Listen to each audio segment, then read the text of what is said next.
జగన్ ని తిట్టేవాళ్ళు ఇప్పుడైతే బాధ్యత వాళ్ళు తీసుకోవట్లా. ఉద్యోగి తప్పు, కాంట్రాక్టర్ తప్పు అని చెప్తున్నారు. ఎస్ వాళ్ళ తప్పే, నైతికంగా మీది కూడా తప్పే కదా. ఇప్పుడు అక్కడ దానికి నువ్వు క్షమాపణ చెప్పొచ్చారు కదా, ఇక్కడ క్షమాపణ చెప్పడం కూడా మానేశారు. అవును, అది తేడా.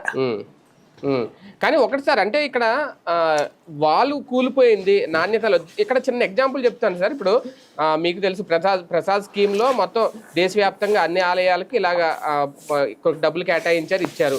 మొన్న కూడా అన్నవరం టెంపుల్కి మీకు తెలిసే ఉంటుంది, దాదాపుగా అక్కడ 40 లక్షలు ఎంతో కోట్ చేస్తే 20 లక్షలు ఎంతో, 40 కోట్లు ఎంతో చేస్తే 20 కోట్లు ఎంతో శాంక్షన్ అయింది.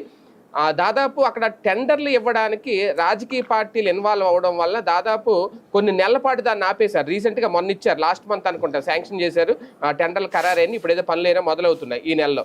అంటే అక్కడ రాజకీయ నాయకులు ఇన్వాల్వ్ అయిపోవడం వల్ల నాణ్యత తగ్గిపోయి ఇలాగ మరీ ఫ్లై యాష్ తోటి సిమెంట్ ఇటుకలతోటి గోడలు కట్టేసి పునాదులు లేకుండా భక్తుల మరణాలకు కారణం అవ్వడం, అంటే దీన్ని పర్యవేక్షించాల్సింది ఎవరు? రేపు పొద్దున్న ఎవరు బాధ్యత తీసుకోవాలి? దీనికి రెస్పాన్సిబిలిటీ ఎవరు? మీరు ఇది ఒక్కటే అనుకుంటున్నారు. రాష్ట్రం అంతటా జరుగుతున్న కాంట్రాక్టుల్లో విచిత్రాలు వింతలు వెలుగు చూస్తున్నాయి, ఎవడు పట్టించుకోవట్లేదు. మీడియా కూడా పూర్తిగా వన్ సైడెడ్గా ఉండటం వల్ల ఇప్పుడు రోడ్లు గుంటలు పూడ్చిన చోట రోడ్డు వేసినట్టు చూపెడుతున్నారు. పూడుస్తోంది గుంట కానీ రోడ్డు వేసినట్టు చూపెడుతున్నారు. గుంటలు పూడ్చడానికి ఎంత ఖర్చు అవుతుంది? నీకు ఇంజనీరింగ్ సెక్షన్ ఉంది కదండి, తెలీదా? రోడ్డు వేయడానికి ఎంత అవుద్దో తెలీదా? ముందే అంచనాలు వేస్తారు కదా.